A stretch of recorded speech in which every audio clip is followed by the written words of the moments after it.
Hi, my name is Kevin Flickinger, and I'm going to be talking about holding patterns. For reasons why we'll be putting the holding patterns is for traffic and spacing.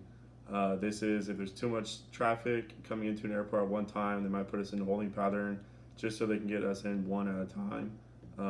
Also, we can put in holding patterns for weather. If there's certain weather at the airport, if there's a thunderstorm around or heavy precipitation, or any type of weather phenomenon that will require a difficult landing, they could put us in a holding pattern so that way we can wait until that weather moves along, and that way it's safer for us to land at the airport. Also, we can put into a holding pattern if there's certain equipment at the airport that's malfunctioned. We can put people in a holding pattern for that, so that way they can try to troubleshoot that instrument. So that way we can make our approaches safely. Also, we can be put into a holding pattern if our plane has a problem. So if our landing gear isn't coming down or any type of problem that our plane is having, we can be put into a holding pattern. That way it gives us time to try to resolve that problem to come in and make a safe landing. Um, when ATC puts you in a holding pattern, they're always going to give you instructions. So they're going to give you instructions where to hold, how to hold, what direction to hold, and they're not just going to tell you to hold at a fix or hold somewhere else. They're not going to leave you out in the blue like that. Also, when ATC gives you holding instructions, they're also going to give you an expected further clearance. Now, this is very important because an expected further clearance tells you when you should think about leaving the hold, when you're about to come out of the hold. If expected clearance says 30 minutes from the hold, and 30 minutes from now you should expect to leave the hold. This is important because of fuel. When you're coming to land, you're probably low on fuel, and you want to know how long you'll be holding. If you're able to hold for 30 minutes, or if your fuel is running low, then you might need to think about maybe going to your alternate airport because you don't want to run out of fuel.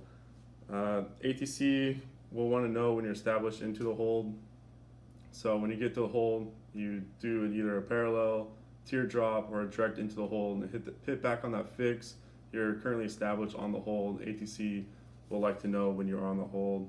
You may also be put into a hold if you do a misapproach. So if you shoot an approach into an airport and you go missed, usually go direct to a hold.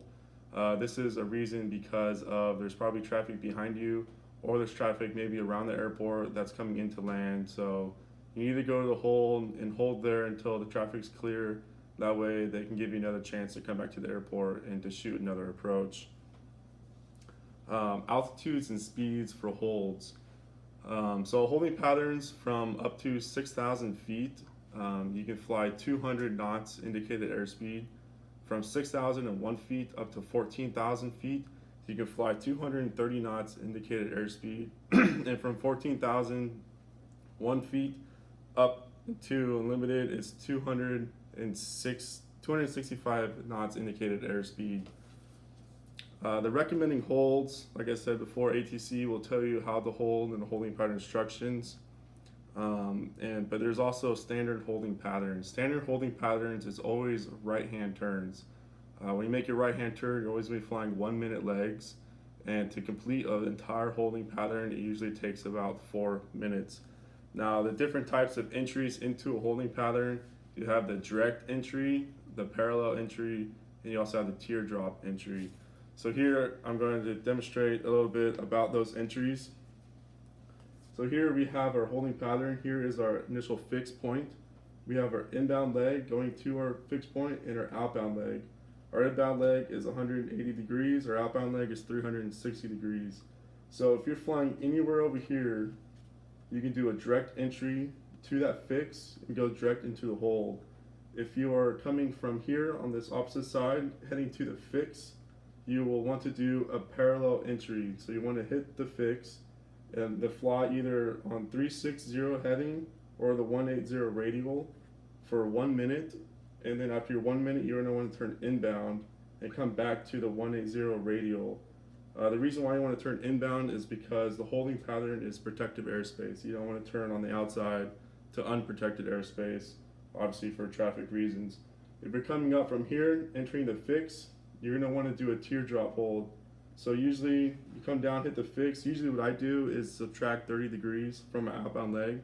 So 360 minus 30 degrees would be 330. So once I hit my fix, I want to fly a heading of 330 degrees for 1 minute. After my 1 minute, I'm going to make my right turn and intercept the 180 degree radial back to my fix. Now on all these, once I hit my fix, I'm going to want to start my standard rate turn, which should usually take about 1 minute. And you either start your timer when your wings are level, or if you pass the fix again. And then I want to fly by 1 minute legs. After my 1 minute, I want to turn to the 180 degree radial again and fly back to my fix, and so on and so forth. So I hope you guys learned a little bit about holding patterns.